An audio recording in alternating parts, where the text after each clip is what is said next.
Hello, my name is Mashal Husain, and I serve as Chief Operating Officer of the World Food Prize Foundation. And this year marks my 16th year at the World Food Prize. I'm originally from Pakistan. I was born there and raised in many different other parts of the world. So partly in Dar es Salaam, Tanzania, and then in Manila, Philippines, and then in Bangkok, Thailand. So imagine the incredible learning and cultural exposure. So now, fast forward the next phase of my life, and here I am working at the World Food Prize, living in Des Moines, Iowa. And what I find most appealing about this role is that I have a chance to engage with partners from all over the world and with one common shared vision around addressing global food security. I think a leadership style that first comes to my mind as the most important and compelling is one's ability to connect and build relationships with people of all ages and all diverse backgrounds. That you have to be able to acclimatize to new settings and to new people from all over the world. And I feel like I've really been able to apply that in my professional work, that one has to be able to connect well in a very genuine and authentic manner with others and be able to build relationships. A leader that really inspired me is really someone from my own family, my father-in-law, Dr. Hayat Zafar, who was a medical doctor, and he was president of the Medical and Dental Council of Pakistan. He made a huge impact on my life as someone who connected incredibly well with people. I think that is an incredibly important quality for people to have, that you connect with people, that you're able to build relationships, whether it's your staff, whether it's your external partners and stakeholders, and collectively, you have a shared vision and you're able to accomplish so much more together. My advice to young people is that always be open to new opportunities. Always be flexible to where your career path may take you. You may start off doing one thing and envisioning yourself along that trajectory, but by being open and flexible and embracing new opportunities, you may end up truly finding your calling and your passion. Please join our next seminar in the Catalyst of Change series on February 27th.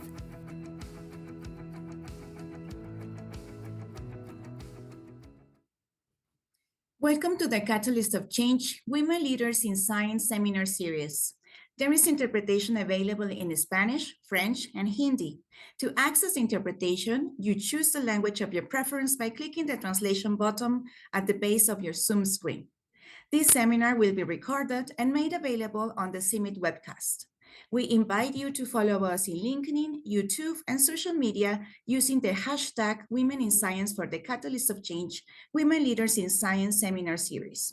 On the screen, you can see the QR code that will give you access to Slido for submitting questions and comments to be addressed in the Q&A session. Today, we will be hearing from a very distinguished leader in agriculture research and development, Mashal Husain, Chief Operating Officer of the World Food Prize Foundation. Right after her presentation, Mashal Husain will have a conversation with Claudia Velasco, CIMMYT Grant Management Manager. Now, I would like to welcome Brian Goberts, Director General of CIMMYT, to officially open the event and welcome our distinguished speaker with an opening message for us today.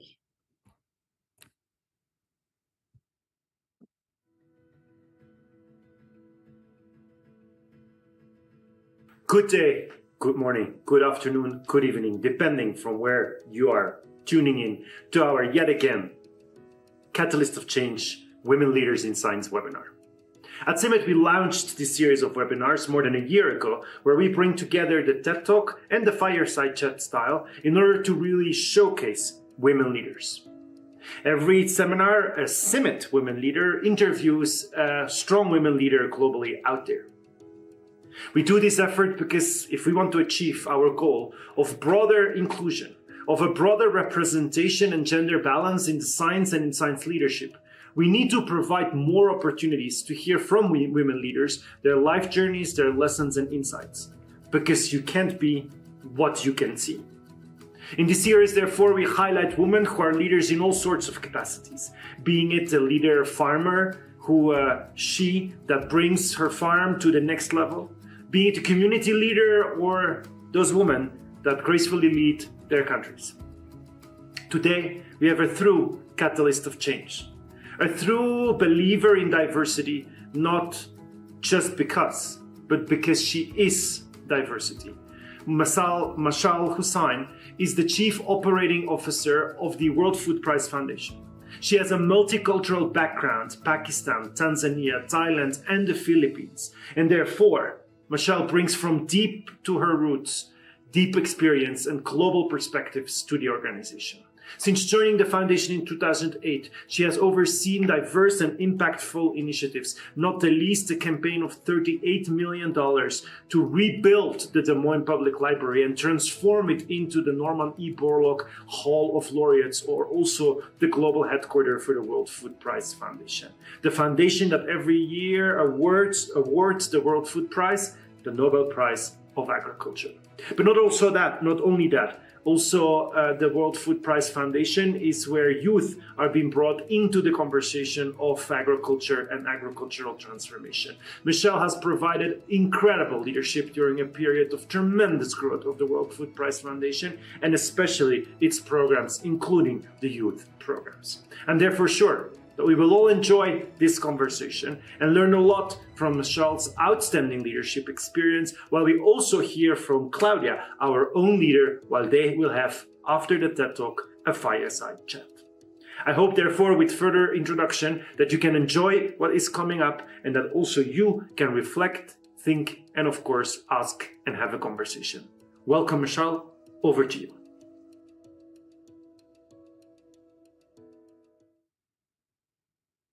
Well, thank you. Thank you so much, Bram, Renata, Claudia, Danny, the entire Summit group. I'm truly honored to be a part of this very, very special gathering of distinguished women leaders. I am such a big fan of Summit that my daily book, where I write all my notes, I don't know if you can see it, it says Summit right there. Dr. Bram brings me one each year when he comes to Des Moines for the Borlaug Dialogue, and I am now on my 4th book. So I am a walking advertisement and champion for Summit. I want to transition to a PowerPoint that my colleague Nicole will help me launch. The title of this entire webinar is Catalysts of Change, Women Leaders in Science. And of course, many of the featured speakers have been women scientists. But today, you will be getting a very non-scientific perspective and insight. And sprinkled in this conversation and in my comments, we will touch on the role of women in agriculture, empowering women and elevating their voices. But first, I want to begin by conveying 2 important takeaways. First, you don't have to be a scientist to work in global food security. And second, you can find your calling and passion much, much later in life. So a little bit around my journey in getting here. I was 36 when I entered the global food security arena for the first time. And that was 16 years ago. And now I think everyone has done the math and figured out how old I am. A little bit about me. As Brahm mentioned, I was raised in a very diverse upbringing. I was born in Pakistan, raised in Tanzania, then the Philippines, and then Thailand. While I didn't personally experience it, I saw a lot of hunger and poverty on the streets of Karachi, on the streets of Dar es Salaam, Manila, and Bangkok.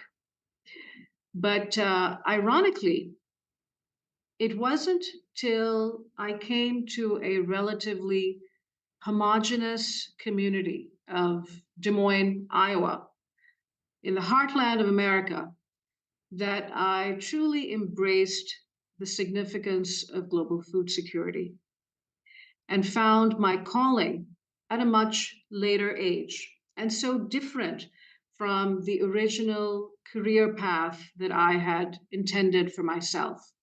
So, again, just to reiterate, you don't have to be a scientist to work in this wonderful arena of global food security, and you can find your calling and passion much later in life. So I arrived at the World Food Prize in 2008 at the age of 36, recruited by an amazing humanitarian and mentor, Ambassador Ken Quinn, who really took a chance on me, someone with no background, professional or educational, in agriculture or food security. I joined the foundation in September 2008, 3 weeks before the launch of our key signature event that Brahm referred to as the Borlaug Dialogue, when 1,200 people from all over the world descend on Des Moines. And so, of course, there was a lot to be done, and Ambassador Quinn put me to work. In this image that you see in front of you, here I am, wondering at my desk, well stocked with Diet Coke over there, whether I made the right choice to leave my for-profit job in healthcare and join an organization that, frankly, I knew very little about. The first task that Ambassador Quinn assigned to me was seating. And you can see all those name tents on my desk, all those name cards. I was in charge of all the seating for each of the many programs of the week of the World Food Prize events. Ambassador Quinn said something to me then that has always stayed with me. Where people sit and how you make them feel, they will never forget that. So, takeaway number 3, the importance of relationship building. No matter who you are and perhaps how significant you might become, it's ultimately how you make people feel in that moment. That's what you are remembered for. And takeaway number 4, and then I promise I will stop with the takeaways. Here I was with a master's degree in healthcare administration, 10 solid years of work experience, and I was doing seating. I learned in that moment that no job is too small. And in order to be able to lead and to be an empowering leader, you have to understand every segment of your organization and embrace every aspect of the work that you are asking your team to do, as small as you may think it is. So it was at this time in 2008, and really for the first time in my life, that I heard of a man named Dr. Norman Borlaug. And now I work very hard to preserve his legacy. I was so taken by his words. food is the moral right of all who are born into this world. So here I was, nearing the age of 40, having witnessed and seen hunger as a little girl in so many countries on several continents, but for the first time in my life, truly understanding and embracing the meaning and relevance of those words. So enough about me. Now I want to tell you a little bit about the World Food Prize and our work here at the Foundation. Our mission and efforts really rest on three important pillars. We have a three-pronged focus, and I'm very proud of the diversity and breadth of our work in each of these three very different segments. So first and foremost, we are an awarding and recognizing organization.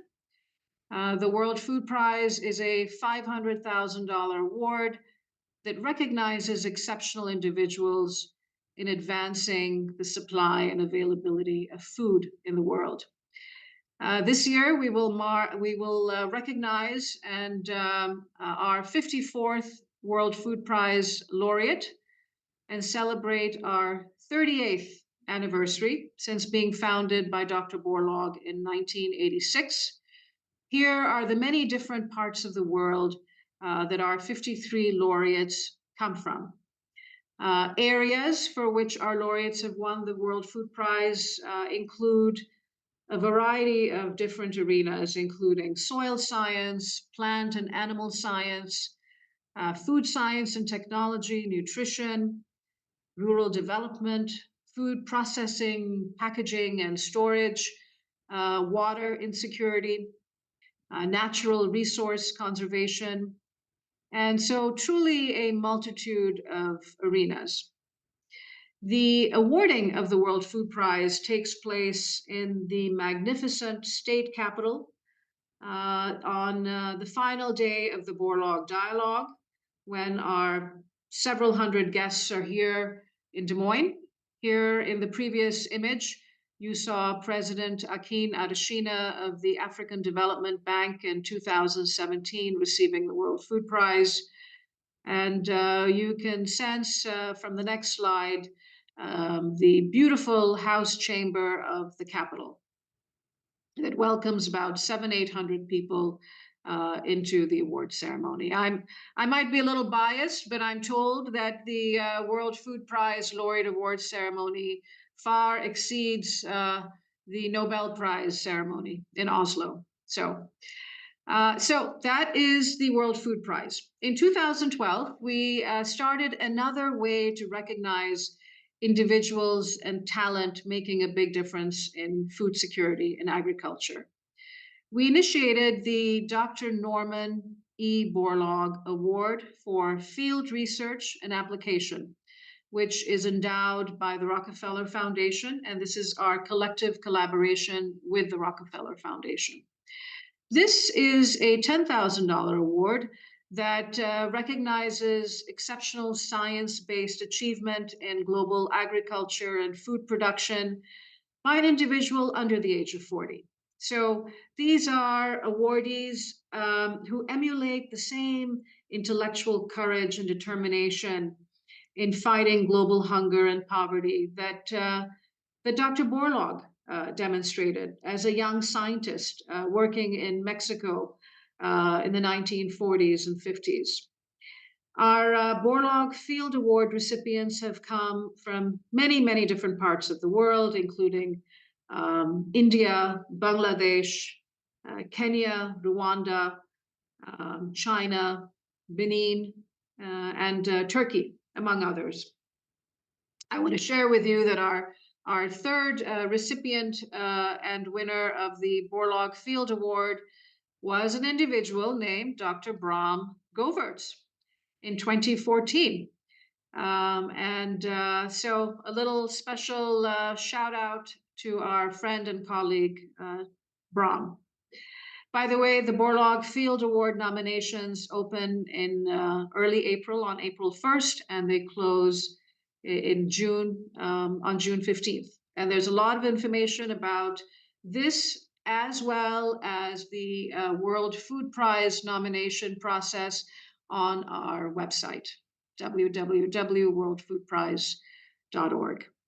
So that is our first pillar around awarding and recognizing great accomplishments in food security. Secondly, we are a convener of conversations in global food security and agriculture. Our signature event is the Borlaug Dialogue that takes place each October, right here in Des Moines, Iowa.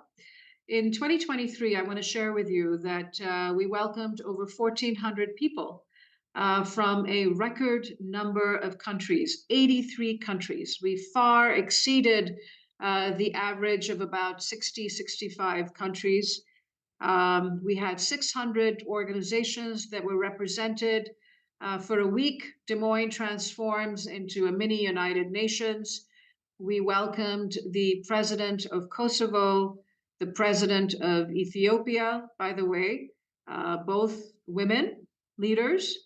We also welcomed the vice president of Nigeria, the president of the Rockefeller Foundation, Dr. Rajiv Shah, the director general of the FAO, Q Dong-yu, ministers of agriculture and international development from 9 countries. We had global farmers from many different parts of the world.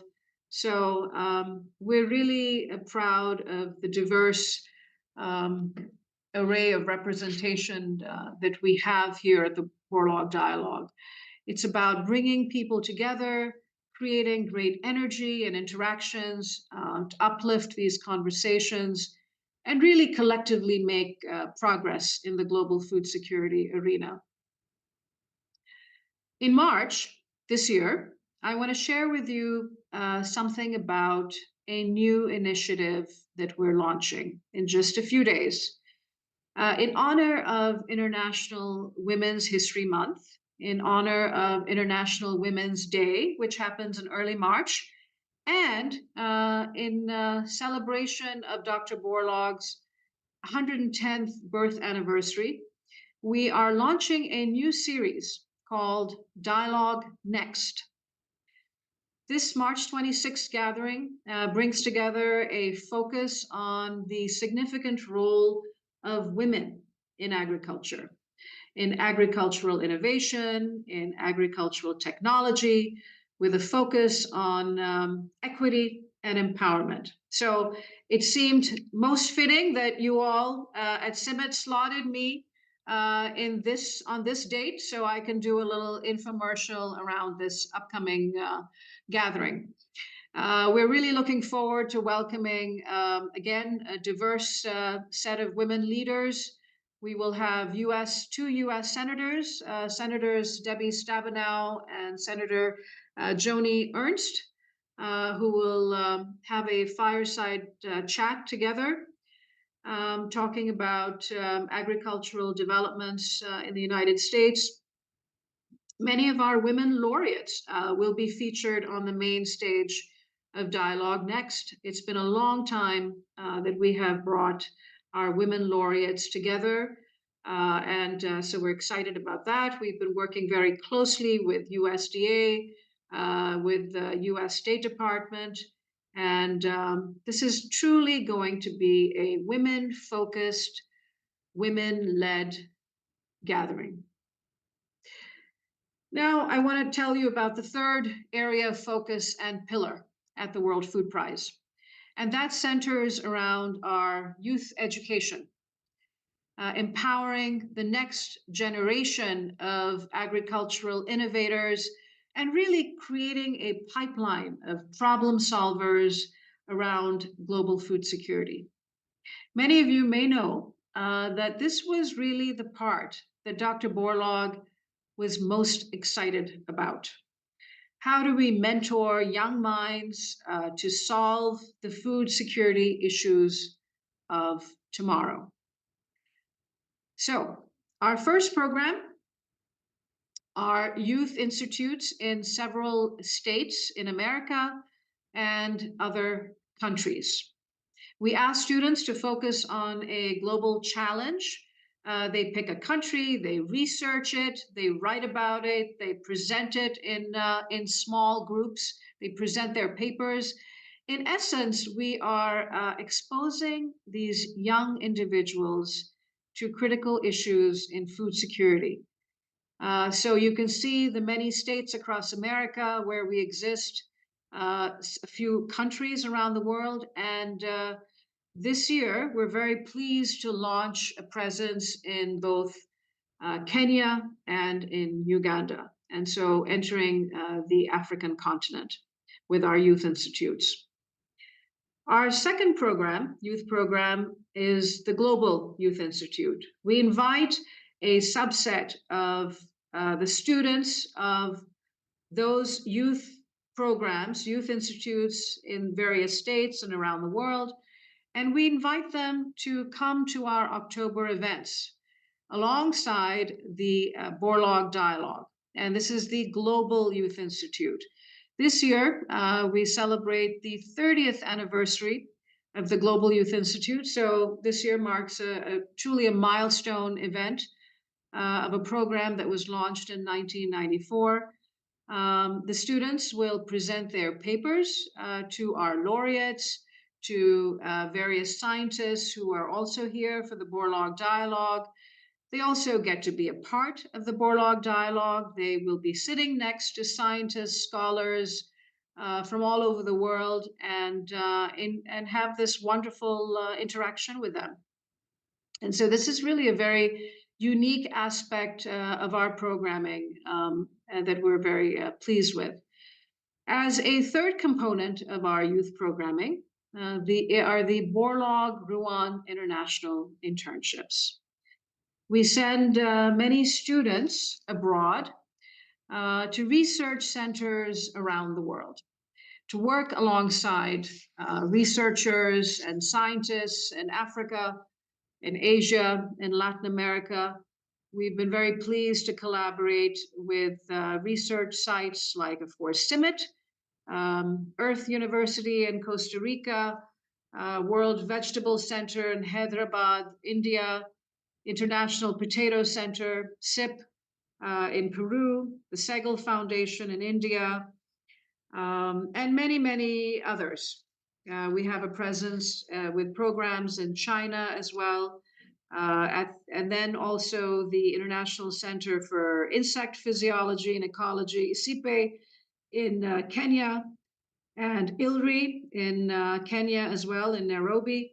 So we send our students all over the world, and they have this all immersive, scientifically based and cultural experience, engaging and being exposed to research at these various sites. As a fourth program of the World Food Prize Youth Education Initiatives, we have the Wallace Carver Fellowships. And these are focused more on college students. We have a wonderful collaboration with USDA here, and fellows of the Wallace Carver program, they work at the USDA research centers and offices, and these are paid fellowships. So what is the common denominator of these youth programs? I want to share with you that young women are the stars of these programs. And you can see from this image, even of just the Wallace Carver Fellowships, how many women are accepted into this program, including the BR, the Borlaug Rouen internships, the Global Youth Institute, the state and national youth institutes all over. Young women truly are the stars of these programs. More than 70% of the participants of these initiatives are young women, and this is something that we're very proud of. So I want to essentially, a little summary, in essence, three pillars of our organization. We recognize and award impact.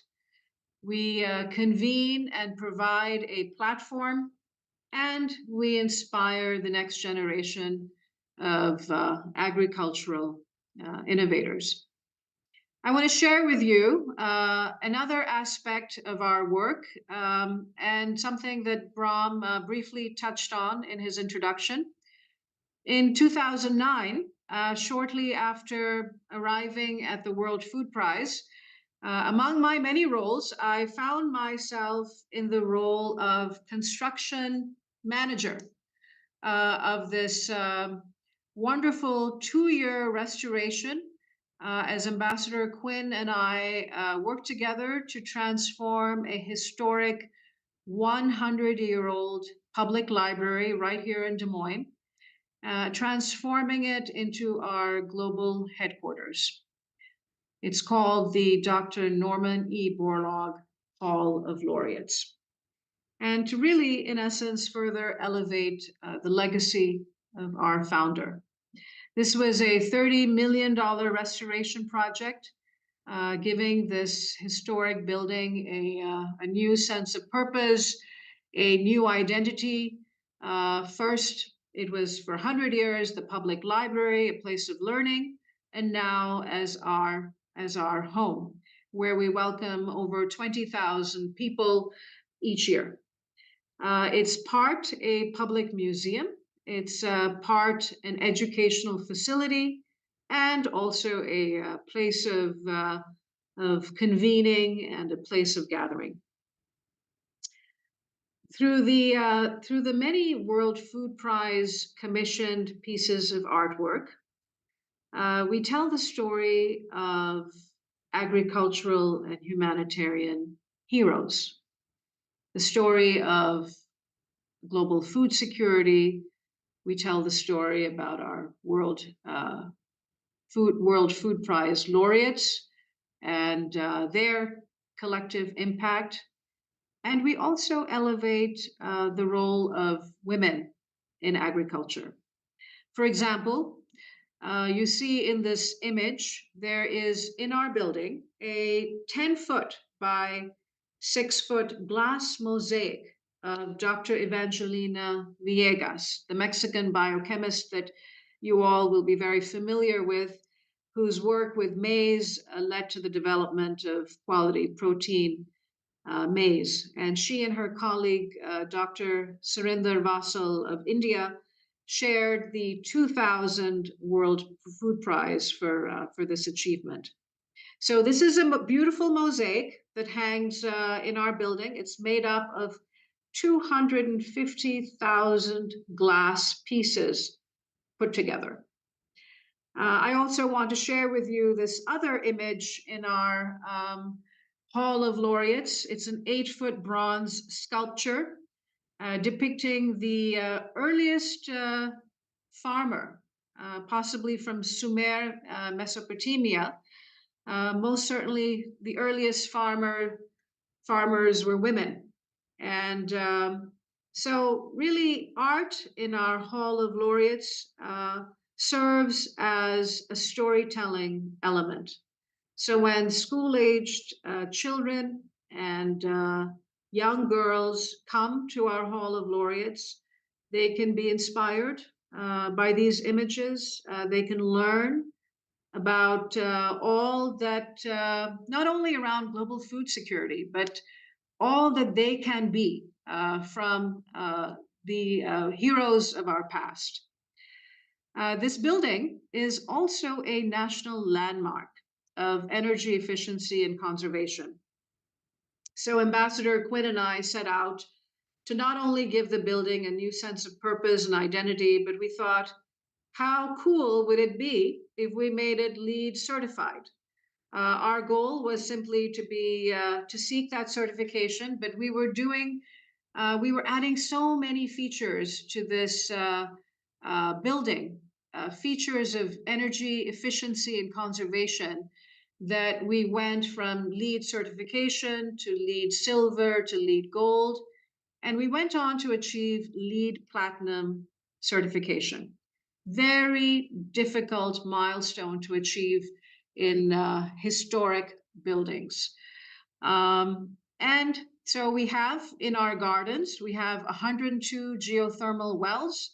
Each well is 200 feet deep and it provides heating and cooling into our building. On our rooftop, we have 90 plus solar panels. We have an 8,000 gallon cistern underneath the east staircase, and that collects rainwater used to irrigate the gardens and flush our toilets. So this is an added nugget about this building, that it not only elevates and memorializes our founder, Dr. Borlaug, but it achieves this high standard of energy efficiency and conservation. And it serves as telling the story around food security through the many added features and storytelling elements. So that is the end of the formal presentation. I want to share with you that it has truly been an amazing journey these past 16 years. And I have had a chance to dip my toes and fingers into so many different aspects of our work at the foundation. It started off with seating, name cards, and then becoming the construction manager, then raising money for the construction project. Ambassador Quinn and I raised over $30 million together in this partnership. And then having the financial oversight of our foundation, and now being so incredibly invested and involved in the programmatic vision and direction of our foundation. So it's been this incredible journey of learning and, frankly, a great deal of empowerment for me on a personal and professional level. So thank you for allowing me to share my story. Wow, impressive. And thank you so much for this inspirational presentation that you shared with us. I think I speak for my colleagues when I said we are really looking forward for the dialogue next, Seats of Equity. I'm sure you will have a big audience from CIMMYT. Very good. Congrats for all these big achievements among the 4 pillars. Thank you. And I want to add, Claudia, that it is free. The dialogue next that we're launching in Washington, D.C., there's no registration charge for it. So we welcome all audiences to join us. That's great. That's super. So I'll be part of that big audience. Good, that's good. Well, Mashal, we already introduced each other. I'm Claudia Velasco as Grant Management Manager.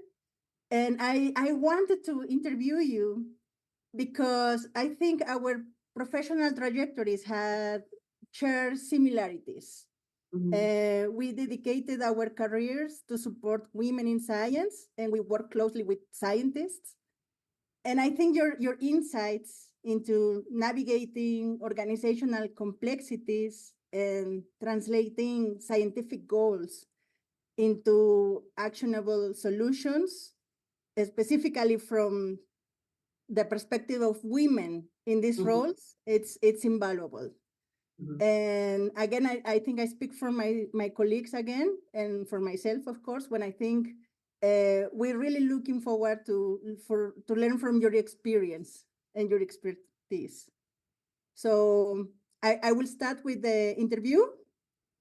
My first question to you is, as a women leader in the global food security sector, what steps do you believe are necessary to promote greater gender equality and empower women in agriculture and related fields?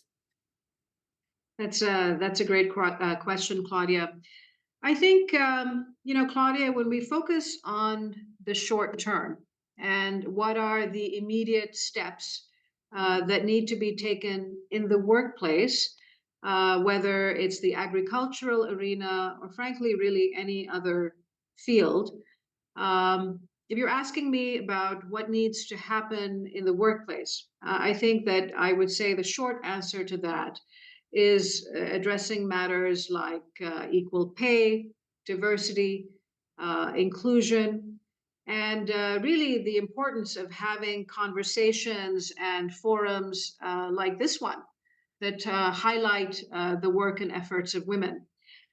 But frankly, addressing it in the workplace, it's already too late from my perspective.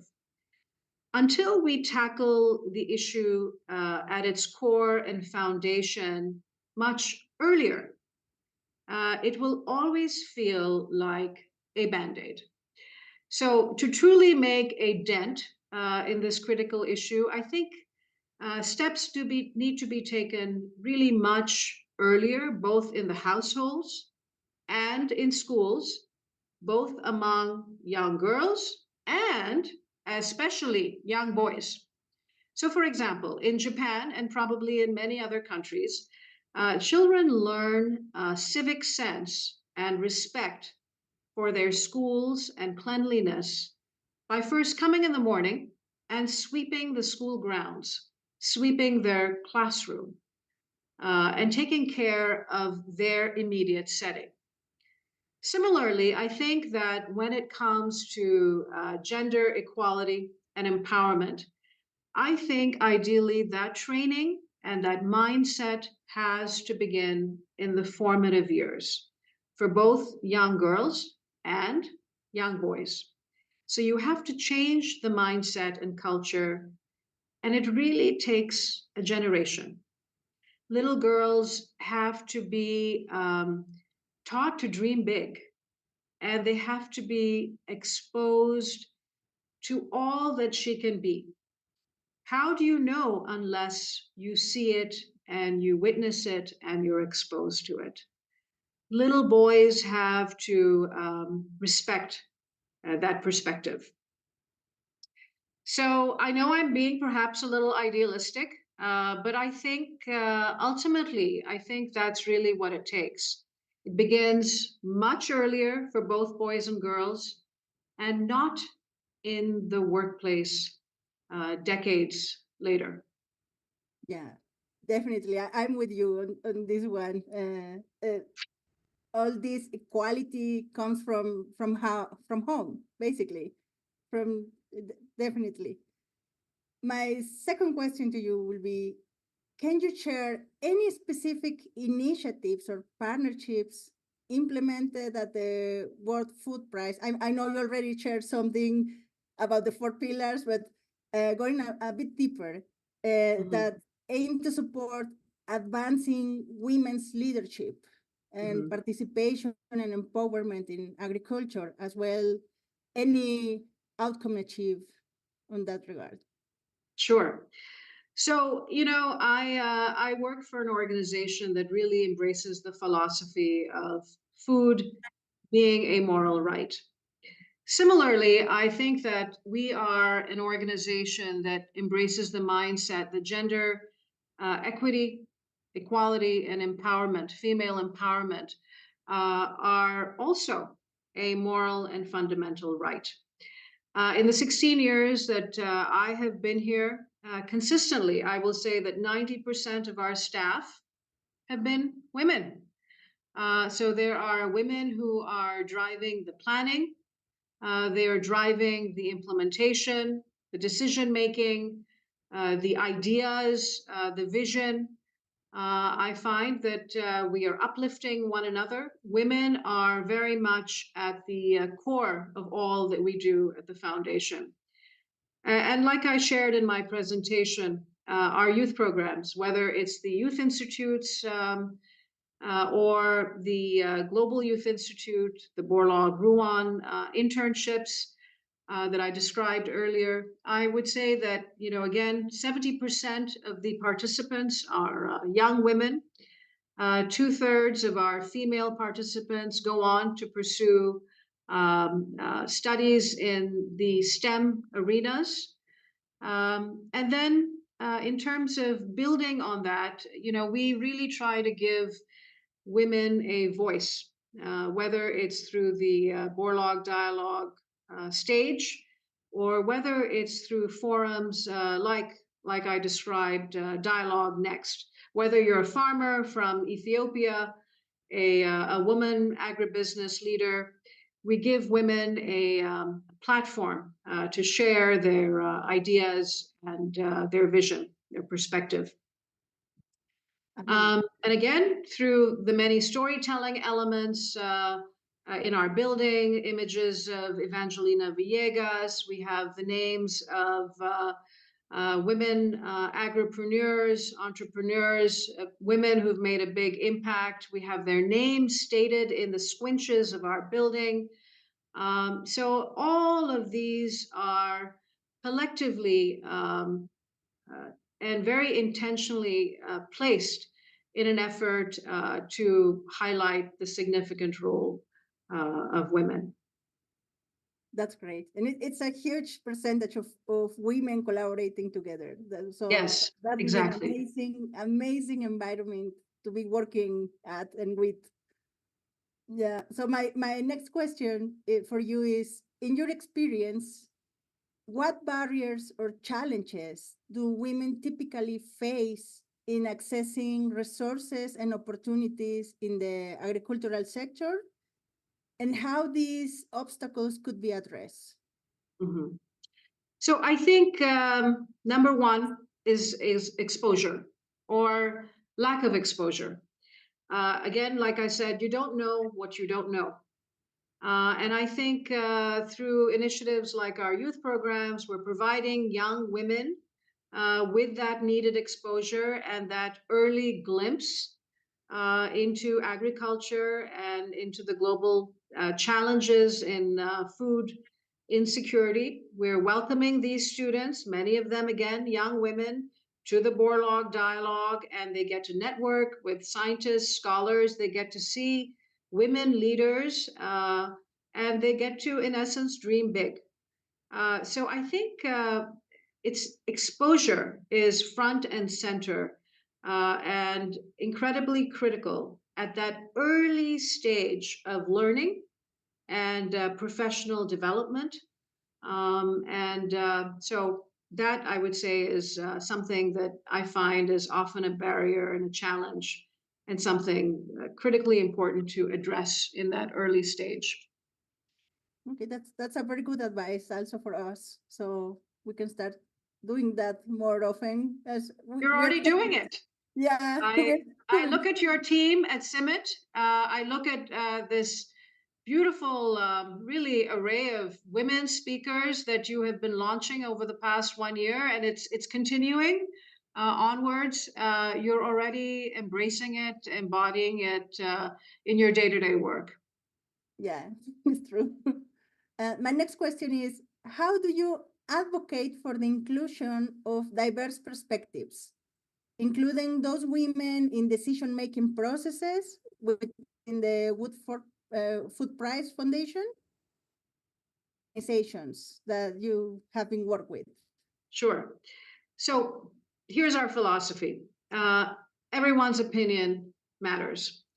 Regardless of your background, your role within the organization, your gender, at the foundation, you will have a voice, and you are asked for your opinion. This is essentially how we function, and it's very much embedded in the fabric of our workplace culture. Whether it's our strategic planning that we just finished, and whether it's the programs that we embark on, how we deliver those programs, everyone's opinion and ideas are encouraged and sought and welcomed. And so it's really a team process, and it's very much ingrained in our culture. Yeah, definitely. And other question for you is, as a leader, how do you prioritize and support the work-life balance of women employees, particularly those that require extensive travel or field work? Sure. So, when I was a young mother, I had a leader who really understood the importance of that role. And he really allowed me to exercise and embrace motherhood to its fullest extent. Being the best mother that I could be has always been at the center of my being. I went to every piano recital, taekwondo practice, swim meet, and I was employed in a place that allowed me to do that. In fact, I have to share with you that one year I missed the laureate announcement at the State Department because my son had an important commitment, and I had to be there. And missing that was okay, because life comes first. And as passionate as we may be about our professional growth, about our career paths, I think it's really important for all leaders, men and women, to realize that life comes first. I have learned that from a good boss of mine, Ambassador Ken Quinn, and I really work hard to embrace that same philosophy with young women within our organization, and frankly, all of the employees at the World Food Prize. That's amazing. That's an amazing team culture and workplace culture. And yeah, as you said, if life is all sorted, your private life, you will be able to focus in work, right? Exactly. And I think it's to be a better employee. I found that to be better in the workplace, I had to feel fulfilled in my role as a mother, and to know that I was doing that part super, super well. And now I have no regrets. Now that my son is off in college, doing his own thing, now I'm turning my focus on a different journey in my life, and I am, growing in my career. And there's something, I don't know, empowering about turning 50. That I It's like it's a transformative experience, but it only comes from not having any regrets about Yes, motherhood and being all that I could be in that important phase of my life. definitely. And well, this is my last question for you.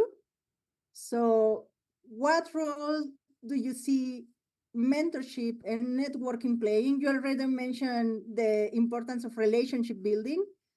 So it's about this, what you already mentioned, in empowering women to pursue leadership roles and make meaningful contributions in food security and agricultural development. I think this is a wrap-up question that encapsulates all that you already talked about already. Sure, sure. So, to answer your question, the role that it fulfills is a big one.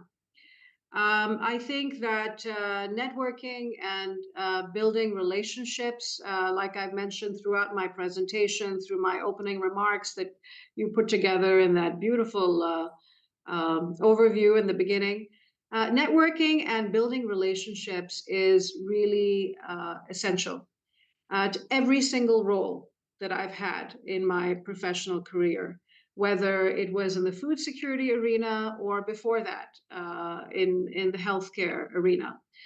Oftentimes, frankly, it was through good mentorship of good women leaders that who had faith in me and allowed me to rise and grow into another opportunity.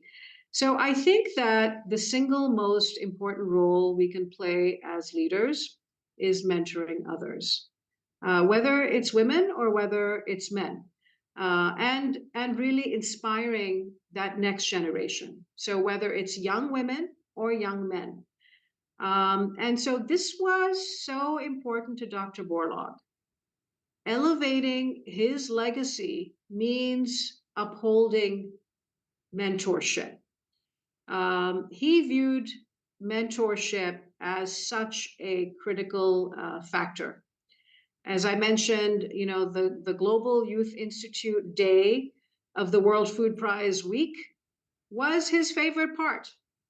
And he knew it was there at the Global Youth Institute among those students, young women and young men, that he could make the most long-term impact.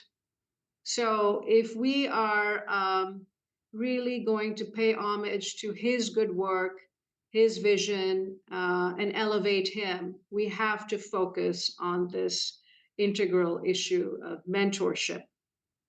And of course, as I mentioned, in terms of networking, one of our pillars is being a convener at the Borlaug Dialogue, and we ensure that all of our audiences, whether it's attendees of the Global Youth Institute or attendees from all over the world, all of them have that networking opportunity, because it's really during those conversations that big ideas happen, that projects get launched, that ideas take fruition. So that, from my perspective, is fundamentally important. It's, as we mentioned, is those aha moments Yes, exactly. happening. Yeah. In those informal conversations, those informal dialogues, of course, we learn so much through the experts and speakers on the Borlaug Dialogue stage, but we've learned over the years that our audience has an appetite to have more time for networking. And they demand time to have that free flow exchange of ideas, whether it's through breakout sessions, whether it's through, meeting new people, standing outside the Borlaug Dialogue room. They sort of really want that. And as we cultivate the conversations for the Borlaug Dialogue, it's become increasingly important that we create gaps so that people have a chance to network and engage and meet, people from 83 countries. Yeah, definitely. That's very Yes, important. This cultural exchange, ideas exactly. exchange. Yeah, definitely. Um, well, Mashal, it has been a pleasure interviewing you. It has been Thank you. such an honor. Thank you so much. Thank you. I have Thank you. my personal takeaways from this talk. And now I'll hand over the floor to Isabel for the wrap up and questions from the audience, I guess. Thank you so much for giving me the opportunity to speak, Claudia. And you can see that I'm very passionate about our work here at the foundation, and really all that we are going to be in the future. I think we have so much more to do to build on all that we have done, and really continue to elevate Dr. Borlaug's legacy. Thank you so much. Thank you. So we appreciate Mashal Husain and Claudia Velasco for your inspiring conversation. And we have received questions via Slido, and we will share with you, Mashal. Would you like to give any final message so we can close the event of today? Oh, okay. I think, I would highlight some of the final comments that I made, that if we're going to continue to uplift Dr. Borlaug's vision and legacy, I think we really need to focus on inspiring the next generation, whether it's through our programs at the World Food Prize that are centered around youth, whether it's through formats and platforms like this, which I hope a lot of young people in their careers are joining, that really inspiring that next group of agricultural innovators should be front and foremost a priority for all of us. Thank you. So on behalf of Brian Goberts, Director General of CIMMYT and CIMMYT Community, we thank you so much, Mashal Husain, for your great talk. We very much appreciate you sharing with us your professional journey and personal growth experience. Being a successful leader, thank you so much for being here today. Thank you, Claudia. Thank you, Isabel. Thank you, Claudia. And thank you for giving me this wonderful platform. Okay, thank you. Thank you. Take care. Thank you. So we thank also the audience for joining today, and we invite you to the following seminar, Catalyst of Change, Women Leaders in Science. Have a nice day. Thank you.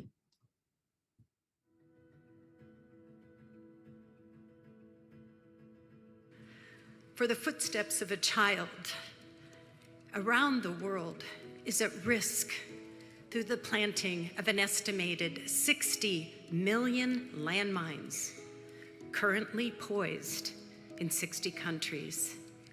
I know as a mother, it takes 8 pounds to give life to a child. It takes 8 pounds to detonate a landmine. I believe this is a moment in human history for the removal of a landmine and the planting of a grapevine or tree of life is an act of peace. As a landmine is removed and that fruit tree is planted, it will feed future generations. By planting a tree also creates the carbon sequestration that will renew the lungs of the Mother Earth that we share. And the climate may become in balance through demining, replanting, and rebuilding the world. Because demining is only half the problem. Roots of Peace comes in strongly with the replanting, the regenerative agriculture, and that's where we realize the opportunity. It's all about jobs for people living in war-torn lands. The more we can turn those swords into plowshares, those guns into shovels, and put these Afghan men and women back to work in the fields, this is how we plant the roots of peace. Please join our next seminar in the Catalyst of Change series on March 14th.